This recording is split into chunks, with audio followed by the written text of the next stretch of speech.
हुजूर अलैहिस्सलाम ने मजमा सहाबा पे नजर डाली, फरमाया कि बताओ भाई वो कौन सा दरख्त है जिसकी मिसाल मोमिन की तरह है। वो ऐसा दरख्त है जिसके पत्ते ही नहीं झड़ते। हजरत अब्दुल्ला इब्न उमर रदी अल्लाह तआला अन्हु फरमाते मुझे जवाब आता था कि वो खजूर का दरख्त है। कहता पीछे हटें आप, मैं बताता हूँ आपको इसका जवाब। हजरत अब्दुल्ला इब्न उमर कहते मुझे पता था कि वो खजूर का दरख्त है, लेकिन मेरे वालिद बैठे थे, अबू बकर सिद्दीक बैठे थे, मौला अली बैठे थे, सहाबा बैठे थे।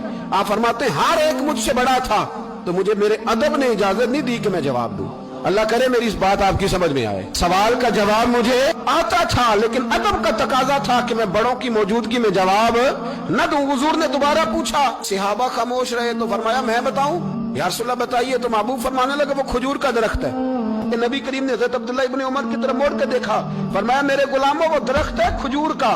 अब्दुल्ला को जवाब आता था, इसे पता था कि वो खजूर का दरख्त है, लेकिन तुम्हारे अदब की वजह से ये खामोश रहा। मेरे रसूल करीम अलैहिस्सलाम के गुलाम जिनके इल्म पर मेरे नबी को इतना एतमाद है कि हुजूर ने फरमाया मैं इल्म का शहर हूँ और अली उसका दरवाजा है।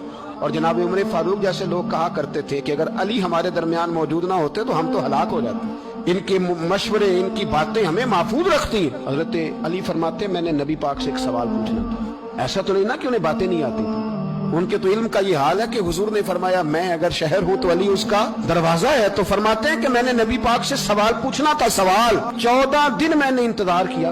हर रोज मैं मस्जिद में जाता, घंटों बैठता, पर 14 दिन इंतजार किया। क्यों? फरमाते मेरे दिल में ख्याल आता था कि कोई और आए, वो वाला मसला पूछ ले तो मेरे वाली बात भी हल हो जाए, मुझे हुजूर से पूछना ना पड़े, कोई और पूछ ले ताकि मुझे ना पूछना पड़े। फरमाते हैं 14वें दिन एक बद्दू आया, उसने आके नबी करीम अलैहिस्सलाम से सवाल वो पूछा जो मेरे दिल में था।